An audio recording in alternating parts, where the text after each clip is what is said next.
எல்லையில் பிரச்சனை முடிவுக்கு வரும் என்று எதிர்பார்க்கப்பட்ட நிலையில் இப்போது இதோ மீண்டும் சீனா தன் வேலையை காட்ட தொடங்கியுள்ளது. கல்வான் பள்ளத்தாக்கை குறிவைத்து நடத்தும் சீனாவின் அத்துமீறல் செயல்பாடுகள் மீண்டும் தொடங்கியுள்ளதாக செய்திகள் வந்து கொண்டிருக்கின்றன. ஆரம்பம் முதலே அதை எந்த விதத்திலும் முறியடிக்கும் விதத்தில் எதற்கும் தயாராக இந்தியா எல்லையில் இராணுவத்தை நிறுத்தியுள்ள நிலையில் மீண்டும் போர் சூழல் நிலவ தொடங்கியுள்ளது. இரண்டு நாடுகளும் எல்லையில் இராணுவத்தை அதிகரிக்கும் நடவடிக்கைகளை மேற்கொண்டுள்ள போது இந்தியா போர் தொடங்கினாலும் 1962க்கும் சேர்த்து பதில் கொடுக்க காத்து கொண்டிருக்கக்கூடிய சூழ்நிலையில் ஒருவேளை சீனாவையும் கூட அதிர்ச்சியடைய செய்யும் ஒரு கண்டுபிடிப்பு நிகழ்ந்துள்ளது. அதிலும் 16 வயதே ஆன ஒரு சிறுவனால் இந்த கண்டுபிடிப்பு நிகழ்த்தப்பட்டுள்ளது என்பது மேலும் கவனத்தை பெறுகிறது.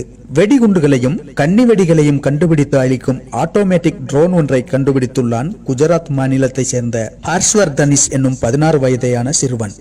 இதில் மேலும் சிறப்பு என்னவென்றால் இந்த அமைப்பு இதுவரை உலகத்தில் வேற எந்த நாடும் கண்டுபிடிக்கவில்லை என்பதாகும். அதனால் தான் இந்த விஷயம் செய்திகளில் நிறைந்திருப்பதும் பெரிய அளவில் உயர்த்தி காட்டப்படுவதும். வெடிகுண்டுகளையும் கன்னி வெடிகளையும் தேடி கண்டுபிடித்து அளிக்கும் இந்த ட்ரோனுக்கு ஈகிள் A7 என்று பெயரிடப்பட்டுள்ளது. இந்தியாவின் கையில் மட்டுமே இந்த தொழில்நுட்பம் உள்ளது என்பதும் அதுவும் 16 வயதுடைய சிறுவனால் இந்த கண்டுபிடிப்பு நிகழ்த்தப்பட்டுள்ளது என்பதும் சிறப்பாக பார்க்கப்படுகிறது. குறிப்பாக இந்தியாவிற்கும் சீனாவிற்கும் இடையில் மோதல் போக்கு நிலவக்கூடிய நிலையில் இந்த கண்டுபிடிப்பு மிகுந்த கவனத்தை பெறுகிறது. பெரும் மாற்றங்களுக்கு காரணமாக அமையப்போகும் அது இப்போது இந்திய இராணுவத்தால் அங்கீகரிக்கப்பட்டுள்ளது.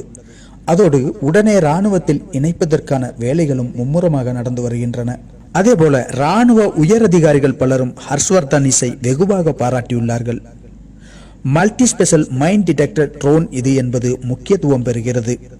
இந்த விஷயத்தை முதலில் ANI தான் வெளியிட்டது. அதன் பின்னர் இராணுவ அதிகாரிகள் விவரம் அறிந்து சிறுவனை வரவழைத்து ட்ரோன் பற்றிய விவரங்கள், தொழில்நுட்பம் பற்றி அனைத்து விஷயங்களும் கேட்டு அனுமதித்ததோடு சிறுவனின் கண்டுபிடிப்பில் ஆச்சரியப்பட்டுள்ளார்கள். இந்தியா சீனா போர் மூண்டால் பயன்படுத்த முடியும் என்பதால் இது ஒரு உன்னதமான கண்டுபிடிப்பாக பார்க்கப்படுகிறது. ஒருவேளை சீனர்கள் இந்திய எல்லைக்குள் ஊடுருவி இருந்தால் இந்திய இராணுவத்தால் திருப்பி அனுப்பப்படும் போது திரும்பிச் செல்லும் வழியில் அவர்கள் கன்னிவெடிகளை வைத்துவிட்டு போகும் வாய்ப்புகள் உள்ளதால் அப்படி சூழ்நிலையில் அவற்றை கண்டுபிடித்து அழிக்கும் பணியில் இது பெரும் பங்காற்றும் என்பது குறிப்பிடத்தக்கது. பல்வேறு நாடுகளிலிருந்து ஏராளமான ஆஃபர்கள் இப்போதே சிறுவனை நோக்கி வந்து கொண்டிருந்த போதிலும் அவற்றையெல்லாம் நிராகரித்து தனது கண்டுபிடிப்பு தனது தாய்நாட்டிற்கு மட்டுமே பயன்பட வேண்டும் என்பதில் உறுதியாக உள்ளதாக கூறப்படுகிறது. சொந்த நாட்டிற்கும் சொந்த நாட்டின் இராணுவத்திற்கும் வேண்டி தனது கண்டுபிடிப்பை சமர்ப்பிப்பதாகவும் எங்கிருந்து எவ்வளவு பணமோ ஆஃபர்களோ வந்தாலும் தரப்போவதில்லை என்றும் கூறியுள்ள 16 வயதேயான சிறுவன் ஹர்ஷ்வர்தனிஸின் பக்குவத்தை பார்த்து இந்தியா முழுவதிலும் இருந்து பெருமையோடு பாராட்டுகள் குவிகின்றனவாம்.